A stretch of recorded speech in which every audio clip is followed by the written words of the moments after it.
The man wrapped in silence. The Nevada desert is a place where the world seems to exhale and fall quiet. An ocean of sand, heat, and secrets. Out there, beyond the last paved highway and behind fences that stretch farther than the eye can see, begins the strange and unsettling path of a man named Bob Lazar.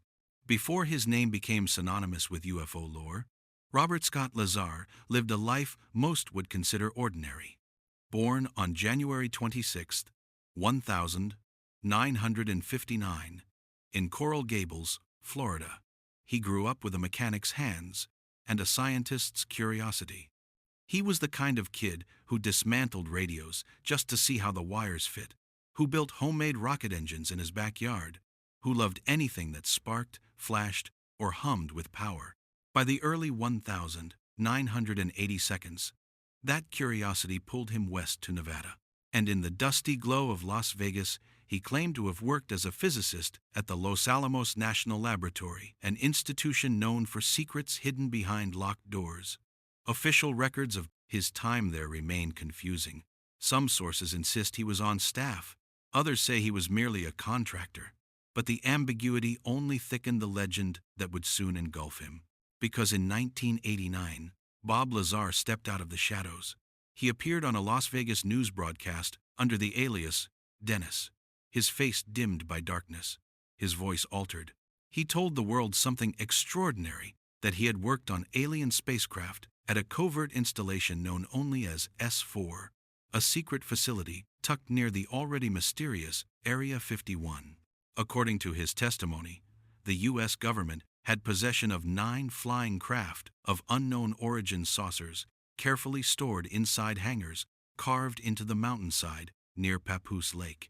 His assignment, he said, was to help reverse engineer the propulsion system of one of these otherworldly vehicles. The technology he described wasn't merely advanced, it was impossible by modern standards. The craft, he claimed, operated using a substance he called Element 115, a material not found on Earth at the time.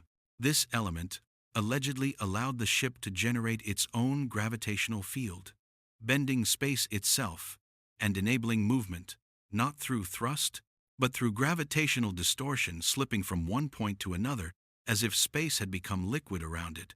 He spoke calmly, precisely, not like a man selling a wild story, but like someone describing a technical assignment he didn't fully want to discuss. He described the layout of S4, the security procedures, even a hand scanner device that used bone measurements, technology that sounded ridiculous in 1989 but was later revealed to be real. But as his claims spread, skeptics launched a barrage of challenges. His academic records from MIT and Caltech were nowhere to be found. No transcripts, no yearbooks, no classmates, no trace at all. Lazar argued that his history had been wiped, erased as punishment for speaking out. Supporters believed him, skeptics doubled down, and the mystery deepened. Satellite imagery eventually confirmed unusual structures near Papoose Lake structures that some argued matched Lazar's descriptions. Researchers found glimpses of facilities and camouflaged hangars that aligned eerily with his story. But the central question remained: who was Bob Lazar really? A scientist forced into silence, a whistleblower bringing truth into the light, or a brilliant engineer weaving a legend that would outlive him? The desert, sprawling and timeless, holds that answer close. And as we follow his footsteps deeper into the restricted lands of Nevada, into the guarded corridors and hidden caverns of S4, we move closer to the heart of a mystery that still lingers in the quiet hours of the night. The road to Groom Lake is not a road at all. It begins as cracked asphalt heading north from Las Vegas, then slowly dissolves into gravel, then into dust, until eventually even dust gives up and becomes silence. For most travelers, the desert is an empty place, nothing but heat, mirages, and distant mountains. But for Bob Lazar, the desert became something else, a threshold. For weeks after signing the non-disclosure papers that felt more like warnings than agreements, Bob rode through that barren landscape in a blacked-out vehicle with no markings. The windows remained dark from the moment he stepped inside until the moment he arrived. He could only sense motion the way the vehicle dipped, turned, descended. The desert outside disappeared. Direction disappeared. Even time disappeared. He once told a reporter it felt like the world folded in on itself, leaving only the hum of the engine and the faint rhythm of his own heartbeat. When the vehicle finally stopped, he was guided out into a chill that did not belong to Nevada nights. The air had a faint metallic scent, like machinery cooling after long use. Ahead of him, looming against the mountainside, was a shape he would never forget. A smooth, pale facade carved directly into the rock. No windows, no markings, just a single recessed door, guarded by lights that shone too white to be ordinary bulbs. This, he later said, was S4. Inside, the facility felt wrong, not in a frightening way, but in a way that told him the architects never intended the public to know it existed. Hallways curved in unnatural arcs, as if tracing the interior of something buried deeper still. The air vibrated with the faint hum of massive generators or cooling systems, tucked far behind thick reinforced walls. Security was absolute. Retinal scans, hand geometry measurements, armed escorts who spoke as little as possible. Most striking of all were the small laminated cards that marked each hallway with a color rather than a name. He learned quickly that colors meant clearance levels. Most doors he passed were bathed in shades he was never meant to approach. But eventually, he reached a set of double doors, washed in cold white light. The first time they opened, he did not know what to expect, certainly not what he saw. He described it as stepping into a museum of impossibilities. The hangar curved along the inside of the mountain like a massive rib cage, each section holding an object draped under beige-fitted tarps. The shapes beneath them were wrong, smooth in places where machines should be sharp, curved where vehicles should be angled. 9 of them. 9 silhouettes resting silently like sleeping giants. Not military jets. Not prototypes. Not anything that fit into the vocabulary of human engineering. His escort told him only one thing. You'll be working on the propulsion unit of the craft in Bay 2. Even under the tarp, he could see it, a subtle, soft glow at the base, as though light was escaping from seams that weren't truly seams at all. Bob Lazar didn't breathe for several seconds. Every instinct told him that whatever sat in this hangar did not belong to Earth. He wasn't afraid. He was overwhelmed. He once said the moment felt like trying to describe color to someone who had never seen light. The desert above remained silent, unchanged, unaware. But deep below, in this hidden chamber carved from secrecy and stone, Bob Lazar had stepped into a place few humans would ever see. And the world, though it didn't know it yet, was about to change. Bob Lazar understood exactly what he was risking. Every briefing at S4 ended with the same reminder. Silence was not optional. It was mandatory. Breaking that silence meant losing everything: his clearance, his freedom, and possibly his life. But the weight of what he had seen pressed against him like a stone on his chest. The craft, the gravity engines, the impossible movements he'd witnessed in the hangars. He needed someone else to see it. Not for fame, not for validation, but because secrets that large have a way of consuming the people who carry them. And so one cold Wednesday night, he brought a few trusted friends into the desert. Lazar met up with his small group, his close friend Gene Huff, photographer John Lear, and Lazar's wife at the time, Carol, just outside the glow of Las Vegas. From there, they drove into the dark, leaving pavement behind as they headed toward the restricted borderlands near Papoose Lake. Wednesday was no accident. Lazar said test runs were always scheduled midweek, after sundown, when the desert was empty and the Air Force had fewer eyes to worry about. He knew the timing, knew the rhythm of the program. If a test happened tonight, they would have a front row seat. They parked on a lonely ridge, overlooking the distant valley, binoculars, camcorders, and night vision gear ready. The air was still. The desert felt infinite. Then, without warning, it appeared. A luminous sphere rose above the mountains, moving with a fluid, deliberate precision. No roar, no wings, no sound at all. It hovered as if weightless. then shot sideways at an angle no conventional aircraft could survive. Moments later, it came to a dead stop, impossible according to physics, effortless according to the object. Lazar murmured, almost to himself, "That's it. That's the sport model." His friends stared, stunned. What they were watching matched every detail he described at S4. The movement without inertia, the silent acceleration, the abrupt directional changes. Their cameras shook. Their hands trembled. Even with unstable footage, they all knew they had witnessed something not meant for civilian eyes. Buoyed by the sighting, they returned the next week and the week after. Each time, the same phenomenon appeared, bright, silent, maneuvering with the arrogance of technology centuries ahead of anything on Earth. But the third trip changed everything. As the group set up their cameras on the ridge, Lazar noticed movement below two vehicles creeping across the desert floor with their headlights off. Within seconds, the hillside exploded with floodlights. Armed security forces surrounded them from both sides, emerging silently from the dark, as if the desert itself had come alive. There was no shouting, only stern, controlled commands. IDs were taken.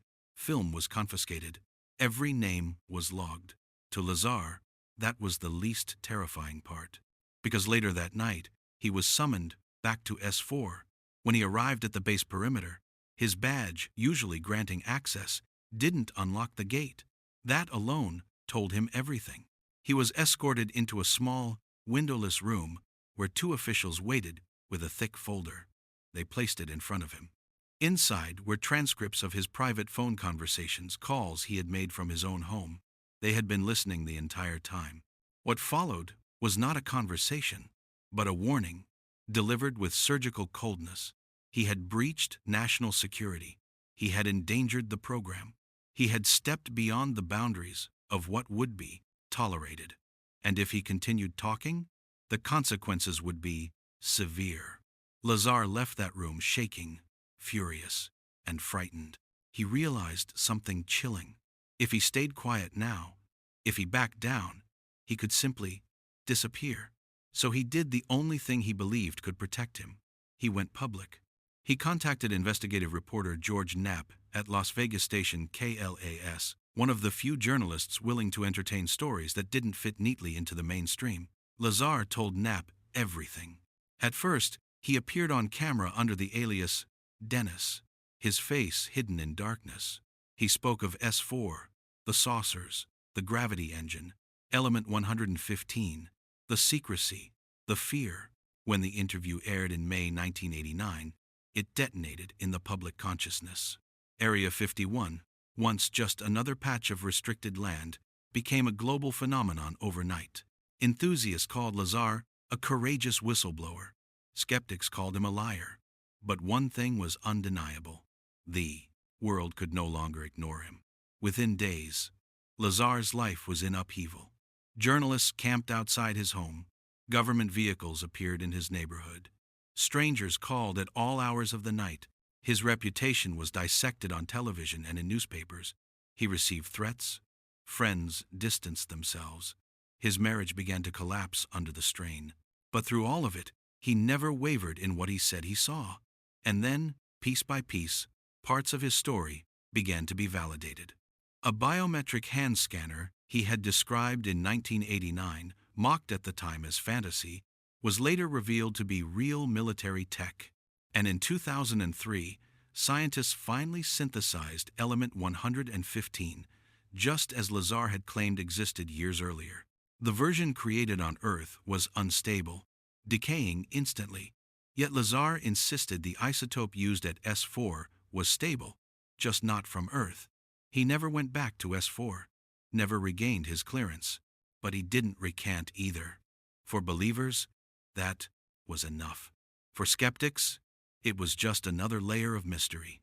And for Lazar, it was only the beginning of a life spent in the long shadow of secrets, buried deep in the Nevada desert.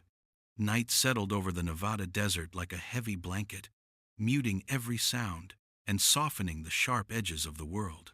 Bob Lazar sat alone in his living room, the pale glow of a single lamp spilling across scattered papers and half-finished notes.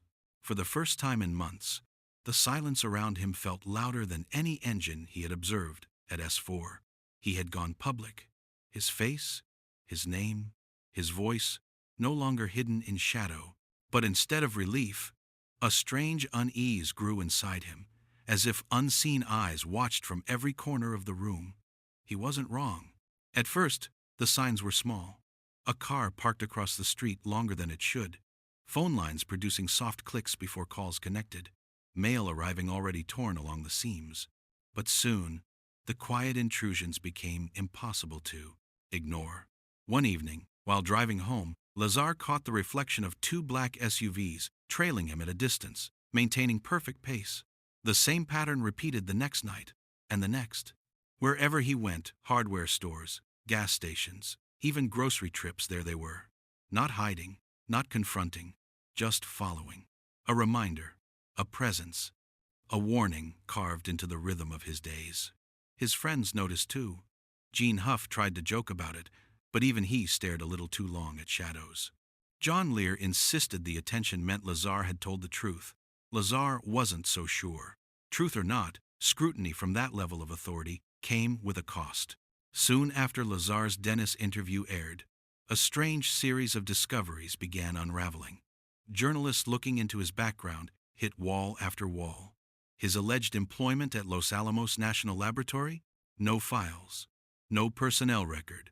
No evidence he had ever even walked through the doors. His academic history erased.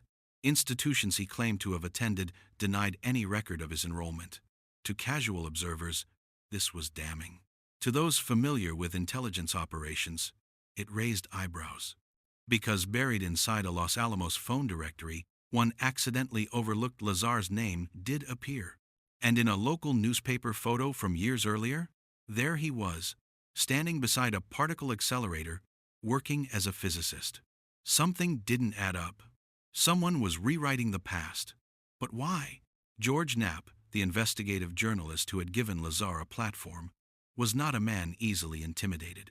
He dug deeper, chasing leads into classified corners where no one wanted him to look. His requests for official comment were met with silence. His questions about Lazar's erased records were brushed aside, but Knapp persisted, and over time, he uncovered former military and defense personnel who quietly corroborated parts of Lazar's claims. Unmarked flights into secret facilities, 9 hangars carved into the hillside at Papoose Lake, exotic test craft, and programs not acknowledged by the Air Force. The same hand scanner Lazar described years before it became public knowledge. Each confirmation was a crack in the wall of denial. Not enough to prove everything, but far too much to ignore. One night, a close associate of Lazar's, someone who had once worked in classified aerospace projects, received a visit. Not a polite knock. Not a request for conversation. A warning. Delivered by men who never gave names and never returned twice. They didn't ask questions. They simply stated one sentence: step away from Lazar. The message spread quickly in whispers. People who once invited Lazar to gatherings now avoided him. Calls went unanswered. Doors stayed closed. Being near him, it seemed, was dangerous. Even for those who knew nothing. Lazar's home and workplace became the target of odd intrusions. Nothing valuable was stolen, no money, no electronics. Instead, files disappeared. Blueprints, notes, drafts, even scrap paper with sketches of the gravity amplifier. And yet, every door remained locked, every window unbroken. Whoever entered had keys or never needed them. Lazar realized something unsettling. Someone out there wasn't trying to silence him anymore. They were trying to see how much he remembered. After weeks living in this invisible spotlight, a heaviness settled deep in Lazar's mind. He stopped sleeping. Shadows became shapes. Every unexpected noise felt like a prelude to another warning. The desert once felt vast and open. Now it felt like a trap. Friends asked why he didn't leave Nevada, maybe even the country. But Lazar knew geography wouldn't change anything. He had pulled back a corner of the curtain, and what he saw behind it was much larger than any map could contain. Despite the pressure, the surveillance, the threats, one image returned to him over and over.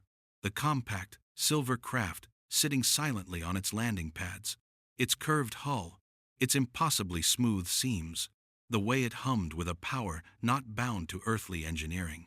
He had placed his hand inside the gravity wave of the reactor. He had felt the distortion, the bending of space itself. He had watched the craft lift without engines, without exhaust, without any mechanism known to modern science. No amount of intimidation could erase that memory. It wasn't a theory. It wasn't speculation. It wasn't a story. It was real. And deep down, even through fear and uncertainty, Lazar sensed something else. If just one part of that technology were understood, if even a fragment of element 115 could be controlled, humanity would step into a future far beyond anything it had ever imagined. But someone had decided the world wasn't ready, and they intended to keep it that way. The desert at night seemed quieter than ever, yet every silence carried its own weight. Bob Lazar sat at his kitchen table, staring at the empty cup of coffee that had long since gone cold. Outside, the wind whispered through the scrub, twisting the sand into tiny spirals that glimmered in the faint moonlight. He had grown accustomed to the feeling that he was never alone. A visitor in the dark one evening, as Lazar walked toward his car to run errands, he noticed a figure standing just beyond the edge of the driveway. Not moving, not blinking, not even breathing, or so it seemed. It was impossible to tell if it was human at first glance. The desert moonlight glinted off a smooth, metallic surface that shimmered like liquid silver. Then the figure shifted, and for a split second, Lazar swore it had no shadow. The moment passed. When he looked again, it was gone. He told himself it was a trick of the light, a hallucination brought on by exhaustion. But deep down, he knew better. Messages without words. Strange things started happening. Files would vanish from his desk, only to reappear the next day in perfect order. Notes he didn't remember writing appeared in his own handwriting. His computer would power on by itself at odd hours, displaying cryptic diagrams of gravity fields and flight trajectories. No one spoke to him, no phone call, no note. Yet the message was clear. We are watching, and we are patient. It was not a threat in the usual sense. It was something darker, a quiet reminder of forces far beyond comprehension. The dream that wasn't a dream sleep, when it came, offered no solace. One night, Lazar found himself walking inside the S4 hangar. The air hummed with the resonance of machines he had only seen once, years ago. The craft, the one he had touched, hovered before him, bathed in soft white light. A voice, calm and melodic, filled the hangar, not spoken aloud, but somehow inside his mind. You have seen what you should not. You have remembered what must remain hidden. The path forward is yours, but so is the danger.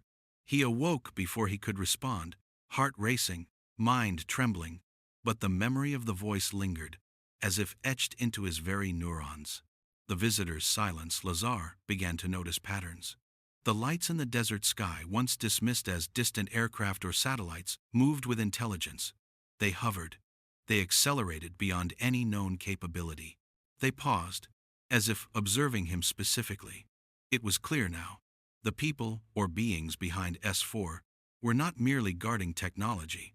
They were guarding perception itself. And Lazar was inside their scope, the point of no return. Despite every warning, every intrusion, Lazar knew he could not go back.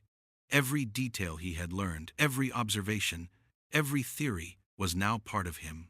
He had stepped into a current far too powerful to escape. The knowledge weighed on him like gravity itself. Every decision, every move, could ripple far beyond the Nevada desert. And, yet, he could not remain silent. Not entirely, because the truth, as fragmented as it might be, demanded acknowledgement. And in the quiet of the desert night, Lazar felt an unfamiliar resolve. Even in shadows, he would not hide. A future unseen, the desert stretched endlessly beyond his window, dark and infinite. Somewhere out there, the hangars waited. The craft waited. The people or something else watched. And somewhere beyond that, The technology that defied everything humanity thought it knew waited. Bob Lazar understood one thing with absolute certainty: the world would eventually see it. The question was only when, and if he remained alive long enough, he might be the one to show it. But for now, all he could do was watch, remember, and wait, and hope the shadows that followed him in the night did not grow impatient. The desert was alive with silence. Not the silence of absence, but the silence of anticipation, as if the very air itself was holding its breath. Bob Lazar had learned to sense it. Every gust of wind, every shimmer of starlight, carried a message he could almost understand, but not quite. An unexpected signal. One evening, his equipment began to hum softly. At first, it was barely audible, a faint vibration under the table, almost like the desert itself was speaking. Then, the pattern emerged. A sequence of pulses, precise and deliberate, not random.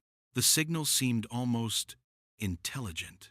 He sat in the dark, listening, notebook in hand. Every instinct told him this was not coincidence. Someone, or something, was trying to communicate. And for the first time, Lazar felt the weight of being chosen, whether he wanted it or not. A visit in the night. That night, as Lazar stepped outside to clear his mind, the lights appeared again. At first, just dots in the sky. Then they formed lines, then shapes, patterns he recognized from his years at S4. The lights moved toward him slow, deliberate, graceful, and then they stopped. Above him hovered a craft, silent, shimmering with a strange, blue-white glow. There was no fear this time, only awe, and a sense that something extraordinary was about to unfold. A wordless understanding. Lazar tried to speak, tried to reach for his camera, his recorder, but the urge felt trivial. The craft pulsed gently, and in that light, he felt a connection, not with beings in the usual sense, but with knowledge itself, the vast, alien understanding that defied human language. Equations, shapes, trajectories, everything he had seen in blueprints and hangars flowed into his mind, not as words, but as intuitive truth. He realized that what they were offering was more than technology. It was perspective, a lens through which humanity might glimpse the universe in a way it had never imagined. The cost of curiosity. The calm was broken by a whisper inside his head. To see, you must understand the risk. To know, you must bear the burden. Lazar shivered. The calm is broken.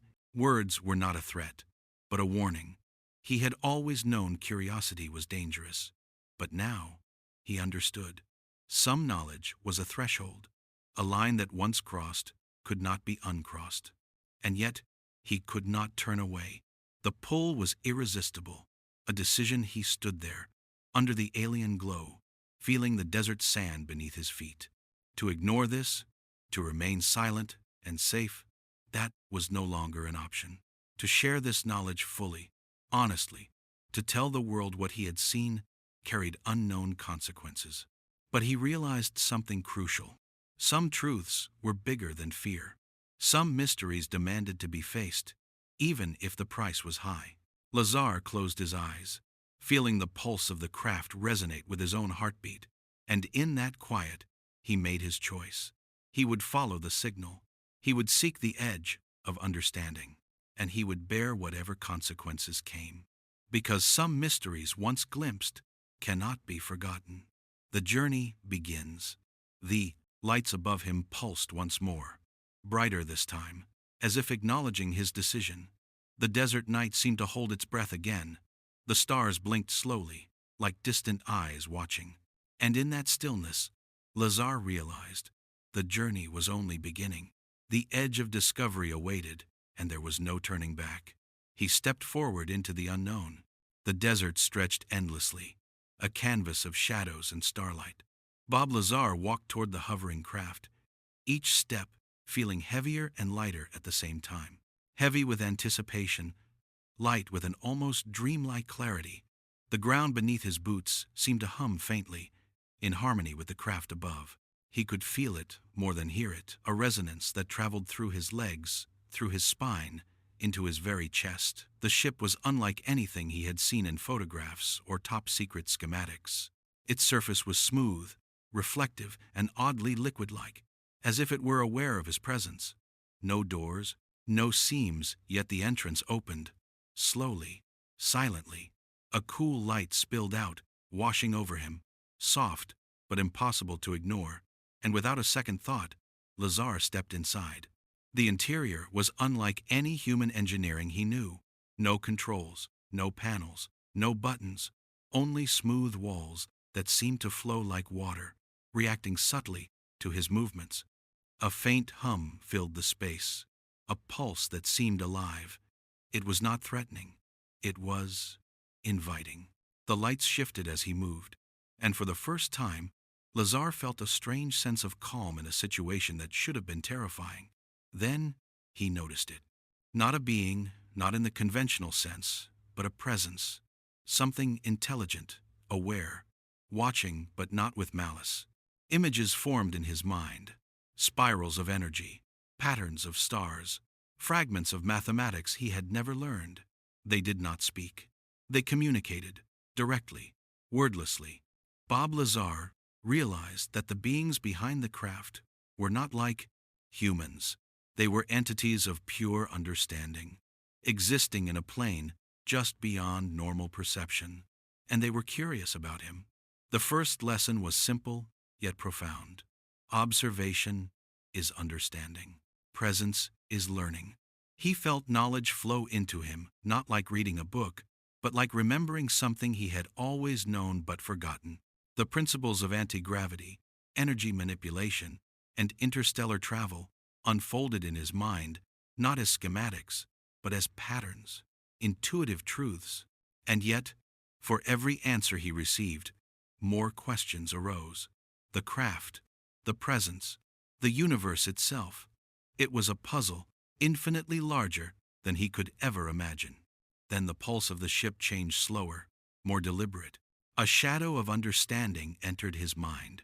You are not ready for all truths. Pace yourself. Observe. Learn. Respect the unknown. It was not a threat, nor was it discouragement. It was a reminder. Some knowledge demanded patience. Some mysteries revealed themselves only to those who could bear the weight. Lazar nodded silently.